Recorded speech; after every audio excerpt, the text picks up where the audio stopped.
টুকুরে টুকু আস্তে আস্তে অত তাড়াতাড়ি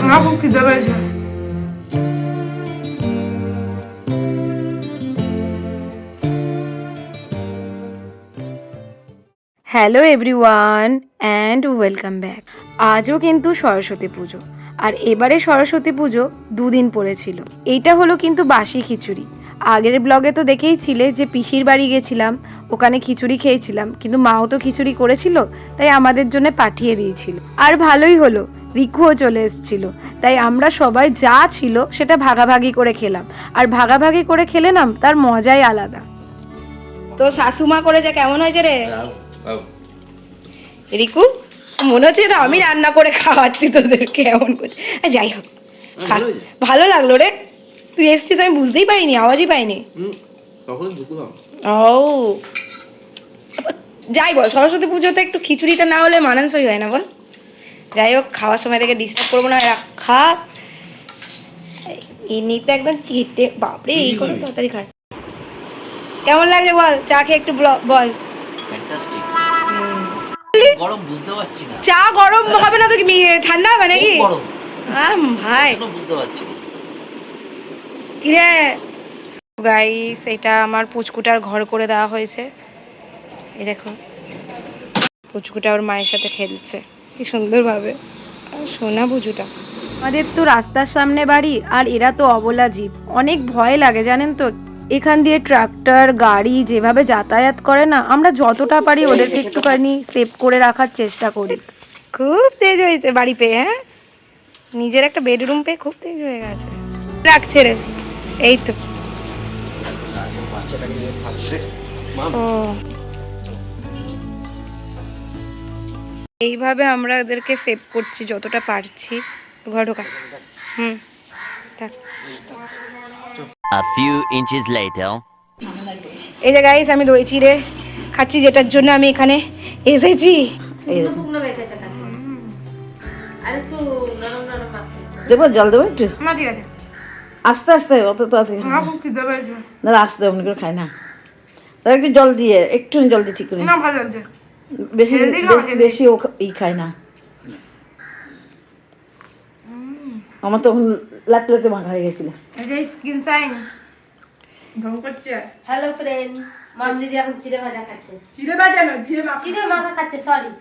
ওরে বাবা, দেখছো না আমাদের হেল্পারও কত ইংলিশ জানে। শিক্ষিত হেল্পার। হ্যাঁ হ্যাঁ হ্যাঁ, ঠিক বলেছিস, শিক্ষিত হেল্পার। আমি শিক্ষিত হেল্পার। শালা খাও তুমি। এই ক্যামেরাম্যান খুব ফালতু। বলছি ক্যামেরাম্যান ফালতু। আর দেখলে ধরলেই না। আচ্ছা, আমি এলাম মাকে নিয়ে বেড়াতে যাব।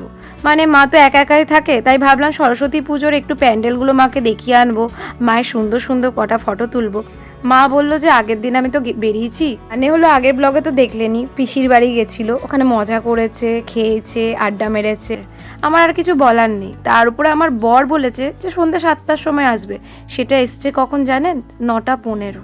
তারপর আমার একদমই আর কিছু, মানে পুরো মন খারাপই হয়ে গেছিলো বলতে পারেন। দেখুন, প্রণাম করে কোনো লাভ নেই, আমাকে কোনো মেলাতে নিয়ে যায়নি। দেখুন এইভাবে নাচছে, আমার এত রাগ ধরছে আজকে, এত রাগ ধরছে মানে বলার নেই। সরস্বতী পুজোতে কোথাও ঘুরতে নিয়ে গেল না। আজকে বলেছিল, শুনুন আমি বললে অনেক হিস্ট্রি হয়ে যাবে, আমি তবুও বলছি। আমাকে বলেছিল আমি সরস্বতী পুজোর, প্রণাম করতে হবে না, নমস্কার বন্ধ কর। সরস্বতী পুজোর আগের দিন থেকে বলেছিলাম যে আমরা, তোমার দোকান আছে তো, 8টার মধ্যে তাহলে ঢুকে যাবো। 8টা থেকে 9টা পর্যন্ত। দাঁড়া, কালকের কেসটা 8টার মধ্যে আমরা তাহলে ঠাকুর দেখে ঢুকে যাবো। দিয়ে আমি তার আগে অব্দি হ্যাঁ হ্যাঁ হ্যাঁ হ্যাঁ করলো। ঠিক বেরোনোর সময় মাঝ রাস্তায় যখন আমি পুরো স্বপ্ন দেখে নিয়েছি যে 8টার সময় এই ঠাকুর দেখবো, এখানে ভিডিও করবো। কালকে ঠাকুর এমনিও দেখা হতো না, সব বন্ধ ছিল। কালকে ঠাকুর সব বন্ধ ছিল, মানে দেখুন ঠিক আছে, দেখা হতো না। দিয়ে যাই হোক, 8টা অব্দি আমাকে টাইম দিয়েছিল। আমাকে বলেছিল মেলা নিয়ে যাইনি তো কি হয়েছে, সরস্বতী পুজোতে তোমাকে সময় দেবো, কিছু করবো না, রবিবার দিন তোমাকে টাইম দেবো। তো আমি 8টা অব্দি ভেবেছিলাম। দিয়ে যেই বেরোতে না বেরোতে মাঝ রাস্তায় গেছি, তখন আমি বলেছি ডিস্টার্ব করবে না। তখন আমি বলেছি যে আমরা তাহলে 8টার সময় ঢুকবো তো, নাকি ঘুরে টুরে, নাকি নয়, মানে একদম কনফার্ম যে 8টার সময় ঘুরে টুরে ঢুকবো। ডিস্টার্ব করছে আমাকে, উফ ডিস্টার্ব করো না, আমার ডিস্টার্ব লাগছে 8টার সময়। তখন তাহলে কি আমাকে একবারও দোকানে বসতে দেবে না? তাহলে কি তুমি দোকানে বসতেই দেবে না মাসের প্রথম? তারপর আমি ভাবছি যে রাগটা কি জন্য ধরেছে, রাগটা ধরেছে তার কালকে অবধি, কালকে কি মানে সেদিন সকাল অবধি হ্যাঁ হ্যাঁ করে গেল, তার মানে বেরোনো যাওয়ার আগে অবধি হ্যাঁ হ্যাঁ করেছে, রাস্তায় বেরিয়ে এরকম একটা রূপ দেখালো। আমি বললাম ঠিক আছে বাবা, ঝামেলা করে ঘোরা, ঝামেলা কোনো কিছুতেই ভালো লাগে না। তুই টোটো করে, মায়ের টোটো করে ওকে পাঠিয়ে দিয়েছি, মাকে নিয়ে গেলাম। আজকে মায়ের সাথে বেরোনোর কথা ছিল, মাকে বললাম চলো একটু সরস্বতী ঠাকুরের কাছে একটু ঘুরে টুরে আসি, মা তো একাই থাকে।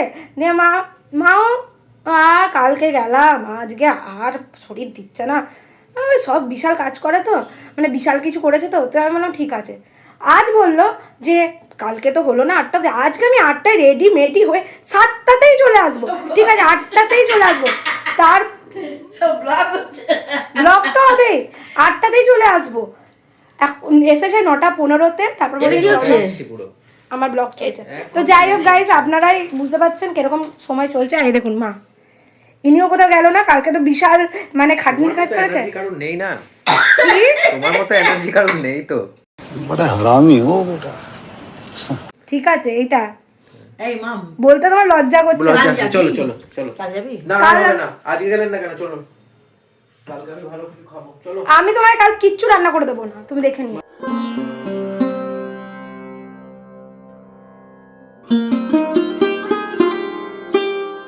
ঝগড়াঝাটি করে ফাইনালি এসছি ঠাকুর দেখতে। ঝগড়ার জায়গায় মিলমিশ হয়ে গেছে। আমি 2 মিনিটেও রেগে থাকতে পারি না, 2 মিনিটেও নুডলস হয় না, কিন্তু আমার রাগ গলে যায়। যাই হোক, কী আর করবো, বরটা দোকানই তো করছিল। চলো, তুই বাচ্চা ছেলে নাকি? এইটা খোল, তাহলে কোনো মেয়ে তাকাবে না। তাকানোর দরকার নেই, আমি মেয়ের দিকে তাকাতে আসেনি। ও বাবা রে, মনে মনে খুব তাকাতে এসছে গো। দেখ বদমাস দেখছিস, ছকড়াবার ছেলে।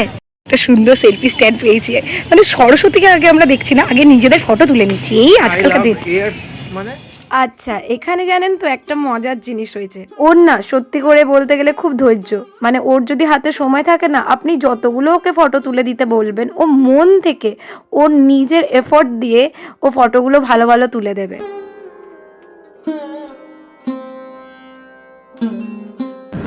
গাইস, আমার বড় একটা খুব সুন্দর কমপ্লিমেন্ট পেয়েছে, যেটা আমারও গর্বে।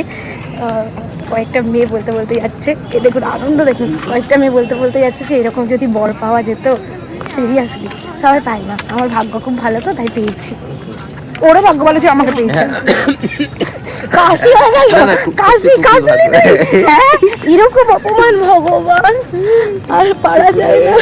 টুকুরে টুকু,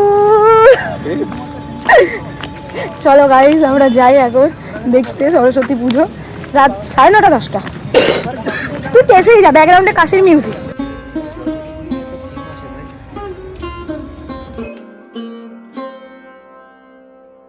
এই যে এখানে একটা বক্স দেখছো, এটা হলো কমেন্ট বক্স। এখানে ছিল পেন আর কয়েকটা কাগজ দেওয়া ছিল। তোমরা তোমাদের মতন এক্সপিরিয়েন্স শেয়ার করে ওই কমেন্ট বক্সে রেখে দিতে পারো।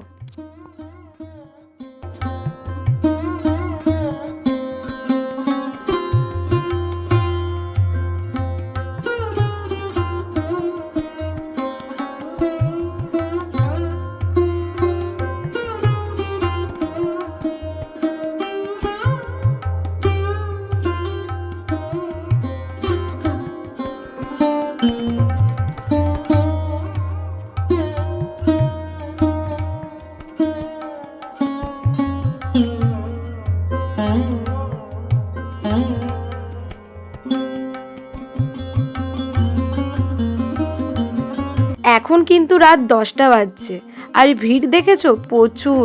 যাক, ঝগড়াঝাটি মান অভিমান করে দিনটা বেশ লাস্টে ভালোই কাটলো।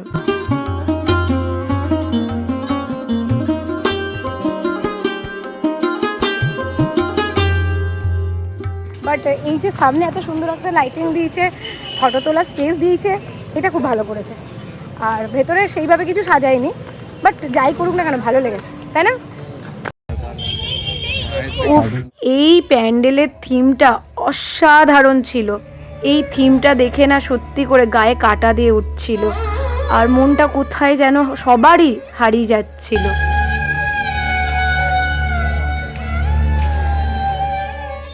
তোমরা তো দেখে বুঝতেই পারছো নারীদের প্রতি যে অন্যায় অত্যাচার অবিচার এইটা ঘিরেই এই থিমটা। এক কথায় বলতে গেলে অসাধারণ ছিল, খুব ভালো করেছে।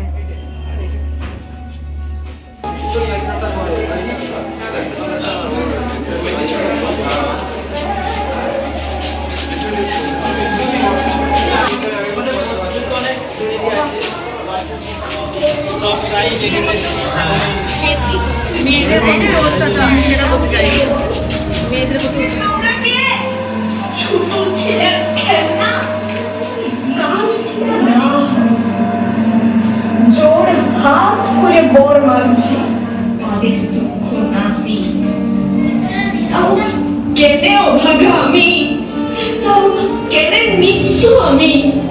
বলতে পারিস মা, এবারে ওকে মুক্তি দে মা, হব নাই আমি আমি করে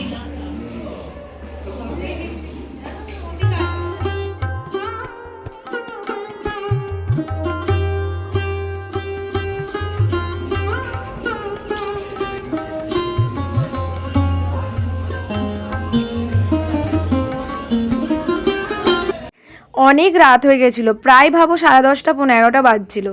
বড় পিসির বাড়ি থেকে পিঙ্কি আমাদেরকে ফোন করলো। আমি তো ভেবেছি ওরা খেয়ে দিয়ে না শুয়ে পড়েছে, যাওয়ার আর প্ল্যান ছিল না, কিন্তু ওরা বললো ওরা শোয়নি, এখনও জেগে আছে। তো ওদের বাড়িতে ছিল আমাদের হেলমেটটা, ওটা নেওয়া খুব দরকার ছিল। দিয়ে তারপরে আমরা গেলাম বড় পিসির বাড়িতে হেলমেট আনতে।